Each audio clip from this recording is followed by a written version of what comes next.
ವೀರಶೈವ ತತ್ವವೇ ಬೇರೆ, ಲಿಂಗಾಯತ ತತ್ವವೇ ಬೇರೆ. ಅದರ ವಿಚಾರಧಾರೆಗಳೇ ಬೇರೆ, ಈ ವಿಚಾರಧಾರೆಗಳೇ ಬೇರೆ. ಇಲ್ಲಿ ಲಿಂಗಾಯತರಲ್ಲಿ ಏನಿದೆ ಅಂತಂದ್ರೆ ಏಕ ದೇವೋಪಾಸನೆ ಇದೆ. ಅದಕ್ಕೆ ಇಷ್ಟ ಲಿಂಗವೇ ದೇವರು ಅಂತ ಒಪ್ಕೊಂತಾರೆ. ವಚನ ಸಾಹಿತ್ಯವೇ ಧರ್ಮ ಗ್ರಂಥ. ಬಸವಾದಿ ಶರಣರ ಐಕ್ಯ ಸ್ಥಳಗಳೇ ಧರ್ಮ ಕ್ಷೇತ್ರಗಳು ಅಂತ ಲಿಂಗಾಯತ ಫಿಲಾಸಫಿ ಹೇಳ್ತದೆ. ವೀರಶೈವ ಫಿಲಾಸಫಿ ಹೇಳ್ತದೆ ಅದು ವಚನ ಸಾಹಿತ್ಯವನ್ನು ಧರ್ಮ ಗ್ರಂಥ ಒಪ್ಪೋದಿಲ್ಲ, ಅವರು ಸಿದ್ಧಾಂತ ಶಿಖಾಮಣಿ ಅಂತ ಹೇಳ್ತಾರೆ. ಪಂಚಪೀಠಗಳು ಒಪ್ಕೊಂತಾರೆ ಅವರು ರೇಣುಕಾಚಾರ್ಯ ನಮ್ಮ ಗುರುಗಳು ಅಂತಾರೆ. ಸೊ ತತ್ವ ಬಂದಾಗ ಅದು ಬೇರೆ ಇದು ಬೇರೆ. Philosophical there two different philosophies, but when it comes society we are all one. ಆ ಒನ್ನೆಸ್ ಅನ್ನ ನೀವು ಹೇಗೆ ವಿವರ ಮೊಟ್ಟ ಮೊದಲು ಈ ಏಕತೆಯನ್ನ ಒಡೆದವರು ಅಂತಂದ್ರೆ ಪಂಚಪೀಠದವರು.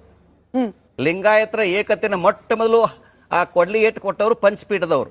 ಯಾಕಂತಂದ್ರೆ 2003ನೇ ಇಸ್ವಿಯಲ್ಲಿ ಅವರು ವಾಜಪೇಯಿ ಹತ್ರ ಹೋದ್ರು, ಅಡ್ವಾಣಿ ಹತ್ರ ಹೋದ್ದು. ಏಕ ಹೋದ್ರು ಅಂತಂದ್ರೆ ನಾವು ದಲಿತರು, ನಾವು ಬೇಡ ಜಂಗಮರು, ನಮಗೆ SC ಸರ್ಟಿಫಿಕೇಟ್ ಕೊಡಿ ಅಂತ ಕೇಳಿಕ್ ಹೋದ್ರು.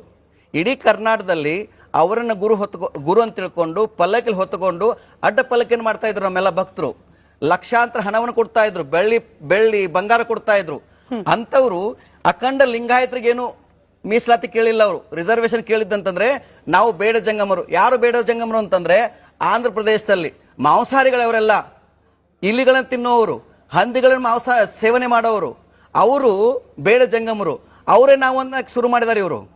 ಆವಾಗನೇ ಈ ಸಮಾಜದಲ್ಲಿ ಒಡಕ್ ಶುರು ಆಗಿದ್ದು, ಆವಾಗನೇ ನಮ್ಮ ಪಂಚಾಯತ್ ಇದ್ರ ಬಗ್ಗೆ ಹೆಚ್ಚಿನ ಪ್ರಾರಂಭ ಆಗಿದ್ದ. ಹೌದೌದು, 2003 ಶುರು ಆಗಿದ್ದು. ಅವ್ರು ಬರೆದು ಕೊಟ್ಟಂತ ಲೆಟರ್ ನಮ್ಮ ಹತ್ರ ಇದೆ. 5 ಜನ ಸೈನ್ ಮಾಡಿದ್ದಾರೆ, ನಾವು ಬೇಡ ಜಂಗಮ ಅಧಿಕೃತ ಕೂಡಿ ಅಂತ ಹೇಳಿ. ಆವಾಗಲೇ ಕರ್ನಾಟಕದಲ್ಲಿ ಮೀಸಲಾತಿ ಶುರು ಆಗಿದ್ದು. ಆವಾಗನೇ ಈ ಪಂಚಪೀಠಗಳು ಪ್ರತಿನಿಧಿಸೋದು ಕೇವಲ ಬೇಡ ಜಂಗಮರನ್ನಲ್ಲ ಅಲ್ಲ, ಆದ್ರ ಕಡೆ ಒಳಗಡೆ ಅದೇ ಗುಣ ಇದೆ ಅವರಿಗೆ.